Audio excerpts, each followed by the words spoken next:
Welcome to our tutorial on how to make a custom route in Google Maps. 1. Open Google Map on your desktop site. 2. Search your destination by typing it in the search bar on the top left.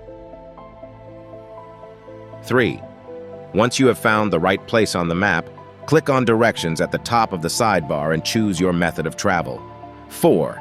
Now choose a starting point by searching for one by using a starting point search box. 5. As soon as you do so, Google Maps will suggest the shortest route. 6. If you want to avoid things like highways, tolls, and ferries, click on Options and take all that apply. 7. Google Map will recalculate its route. 8. To add in a stopping point or a landmark to pass by, click on Add Destination and then search for it. 9. You can reorder your stops just by clicking and dragging the dots just before your destination name. 10. Click on the 3 lines at the top left of your screen and click on Share or Embed Map. 11. A window will pop up with the shareable link that you can save. 12. You can send it to your phone or your email. Congratulations! You have learned how to make a custom route in Google Maps. Thank you for watching our guide.